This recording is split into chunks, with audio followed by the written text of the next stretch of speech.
Assalamualaikum warahmatullahi wabarakatuh. Apa kabarnya semua? Semoga dalam keadaan sehat walafiat dan tetap bersemangat.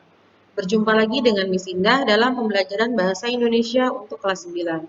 Pada kali ini kita akan belajar mengenai ciri kebahasaan dalam teks laporan percobaan. Pekan lalu kita sudah belajar tentang mengidentifikasi dan menganalisis struktur dari teks laporan percobaan. Nah, di pertemuan kali ini kita akan menganalisis ciri kebahasaan dalam teks laporan percobaan. Ciri kebahasaan dalam teks laporan percobaan ada 4. Yang pertama, kalimat simpleks dan kompleks. Kedua, kata penghubung. 3, kata rujukan. Dan 4, istilah teknis.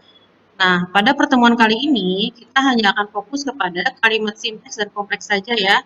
Untuk kata penghubung, rujukan, dan teknis akan kita lanjutkan pembahasannya di pekan berikutnya. Kalimat simpleks. Kalimat simpleks adalah tipe kalimat yang hanya terdiri dari satu subjek dan satu predikat. Karena hanya terdiri dari satu predikat, kalimat simpleks juga bisa disebut dengan kalimat tunggal, karena dia hanya memiliki satu struktur. Untuk materi ciri kebahasaan kalimat simpleks dan kompleks, kalian juga dapat membaca di buku paket Bahasa Indonesia kelas 9, halaman 19 sampai 29.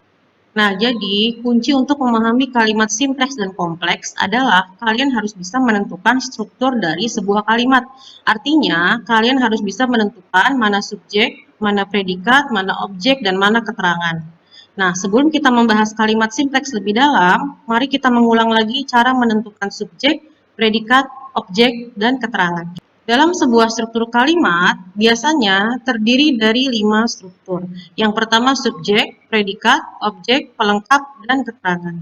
Pada materi kali ini, kalian pertama harus bisa menentukan dulu mana subjeknya, mana predikatnya, mana objeknya, dan lain-lain. Setelah kamu bisa menentukan itu, barulah kamu bisa menentukan kalimat tersebut simpleks atau kompleks. Pertama subjek. Subjek ini sebenarnya sudah ada di pelajaran sekolah dasar ya, jadi seharusnya di SMP ini kalian hanya tinggal menambahkan saja. Subjek adalah unsur yang mewakili seseorang yang melakukan perbuatan atau aktivitas tertentu. Secara umum, biasanya berupa kata benda, misalnya nama orang, benda, tumbuhan, dan lain sebagainya. Contoh, Surya membeli ikan di pasar.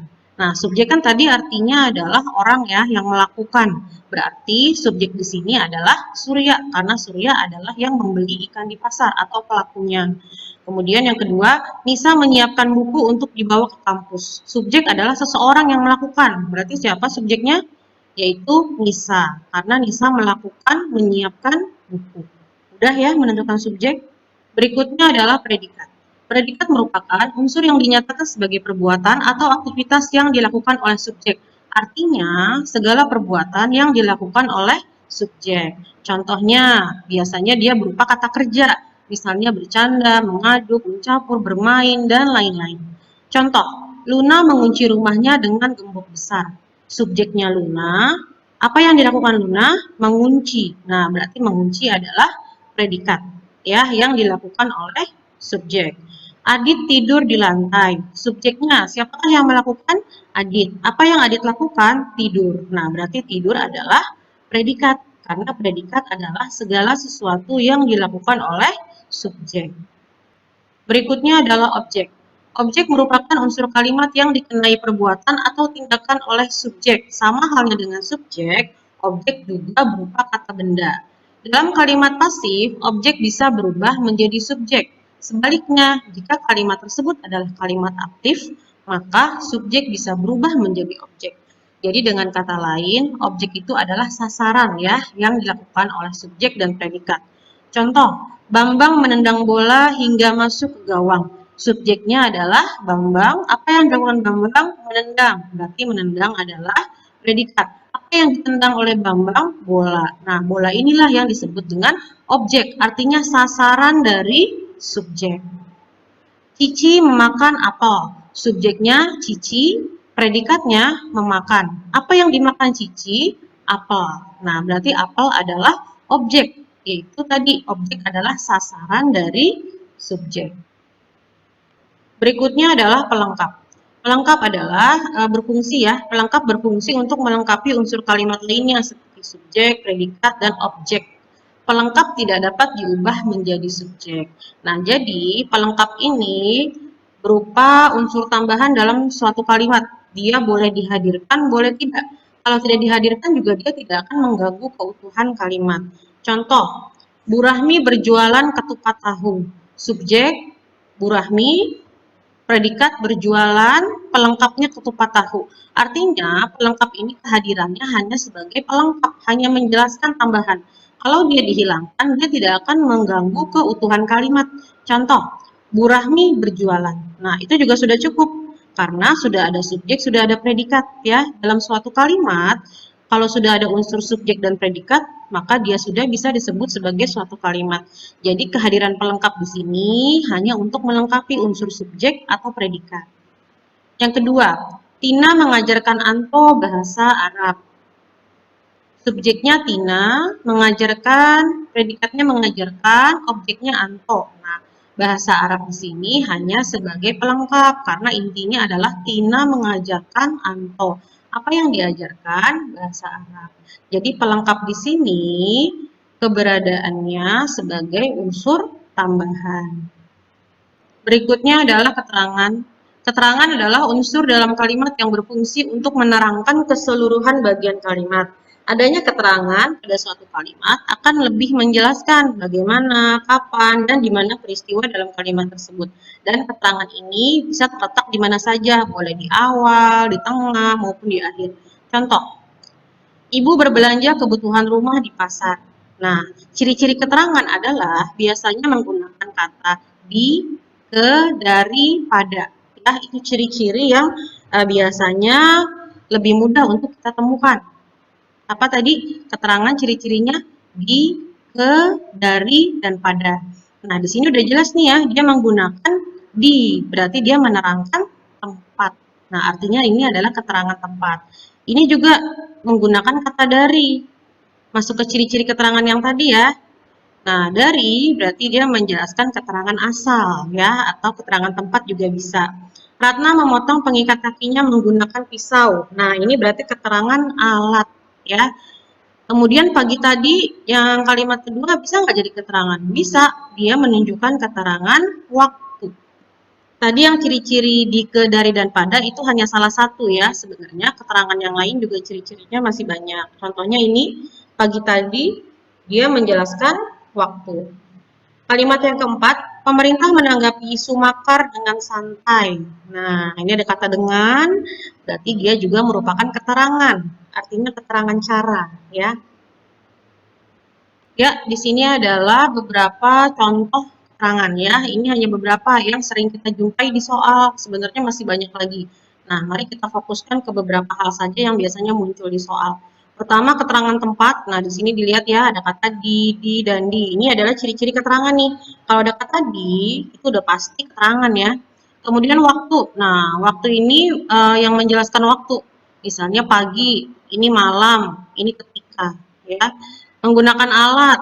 Nah, di sini pisau dan traktor. Jadi dia hanya menerangkan lebih jelas cara dengan menggunakan kata dengan santai, dengan bersemangat. Tujuan ada kata supaya ya di sini dan agar. Penyerta artinya bersama atau menggunakannya. Syarat, posesif, dan sebagainya. Ini adalah ciri-ciri penanda keterangan yang biasanya kita temukan dalam kalimat. Untuk memudahkan kalian ya ketika menjawab pertanyaan. Ya, bagaimana tadi sudah belajar subjek, predikat, objek, pelengkap, dan keterangan ya. Itu sebenarnya materi sekolah dasar ya. Jadi seharusnya kalian sudah memahami dan sekarang kita hanya tinggal meneruskan saja. Nah, kalau kalian sudah lebih paham mengenai subjek, predikat, objek, pelengkap, keterangan, kita akan lanjut ke kalimat simpleks. Tadi yang sudah dijelaskan sebelumnya ya. Kalimat simpleks adalah tipe kalimat yang hanya terdiri dari satu struktur atau satu subjek, satu predikat. Karena hanya terdiri dari satu predikat, kalimat simpleks bisa juga disebut dengan kalimat tunggal. Namanya simpleks, berarti simple ya, dan dia hanya terdiri dari satu struktur. Apa sih artinya satu struktur? Artinya satu subjek, satu predikat. Contoh, kalimat simpleks, Rani melihat alam. Nah, pertama kamu tentukan dulu strukturnya, subjeknya mana, predikatnya mana, objeknya mana. Kalau sudah ditentukan, baru kalian bisa tahu, oh ini kalimat simpleks. Kenapa? Karena dia hanya terdiri dari satu struktur. Apa sih strukturnya? S, P, dan O. Nah, ini adalah struktur kalimat. Disebut kalimat simpleks karena dia hanya terdiri dari satu subjek, satu predikat. Nah, makanya disebut sebagai satu struktur. Berikutnya, Safira bermain bulu tangkis. Ini struktur kalimatnya adalah S, P, O. Berarti kalimat simpleks karena hanya terdiri dari satu subjek, satu predikat, satu objek ya. Jadi kalian berpedoman saja dengan kata tadi simple ya atau simpleks berarti hanya satu struktur. Berikutnya kalimat kompleks. Ini adalah lawan dari simpleks. Kalau simpleks kan tadi simple ya. Kalau kalimat kompleks berarti dia kompleks atau lebih banyak. Nah, kalimat kompleks merupakan kalimat yang mempunyai lebih dari satu struktur. Kalau tadi kan simpleks satu ya. Kalau kompleks ini lebih dari satu. Berarti dia mempunyai dua subjek atau tiga subjek dan sebagainya. Seperti apa sih contoh kalimat kompleks? Ya, ini adalah contoh kalimat kompleks. Dia memiliki dua struktur. Pastinya biasanya lebih panjang ya kalimatnya. Makanan merupakan kebutuhan sehari-hari dan kebutuhan mutlak yang wajib dipenuhi bagi setiap makhluk hidup. Nah, di sini udah ada subjek, predikat, objek. Yang ini adalah kata hubung ya. Kemudian predikat di sini ada dua tuh, wajib dipenuhi. Nah, berarti kalau sudah ada dua predikat disebutnya kalimat kompleks. Karena kalau sudah ada dua predikat, otomatis dia mempunyai dua struktur. Ya, ini adalah ringkasan perbedaan antara kalimat simpleks dan kompleks. Ini hanya ringkasan ya. Untuk penjabaran lebih lengkapnya tadi yang sudah Miss Indah jelaskan. Kalimat simpleks tadi pedomannya apa? Dia hanya terdiri dari satu struktur, satu subjek, satu predikat.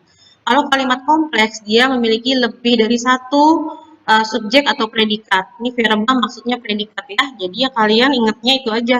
Kalau kalimat kompleks dia memiliki lebih dari satu subjek atau predikat. Ya, nah kalian harus lebih memahami lagi tadi apa pengertian dari subjek, predikat, objek, pelengkap, dan keterangan. Dan apabila kalian bingung, ya masih bisa bertanya di grup WhatsApp atau di kolom YouTube yang ada di bawah ini. Ya, sekian materi dari Miss Indah, yaitu materi mengenai ciri kebahasaan dari teks laporan percobaan. Tadi kan ada 4 ciri ya, dan pertemuan kali ini kita fokus dulu ke kalimat simpleks dan kompleks. Pekan berikutnya kita akan belajar kata rujukan, kata hubung, dan istilah teknis. Bagi yang masih bingung, maka kalian bisa mengulang lagi menontonnya ya, dan diperhatikan baik-baik di bagian analisis dan contoh kalimat. Bagaimana menentukan subjek, predikat, objek, dan sebagainya. Sekian materi dari Miss Indah. Terima kasih atas perhatian kalian. Tetap jaga kebersihan dan semangat dalam belajar. Wassalamualaikum warahmatullahi wabarakatuh.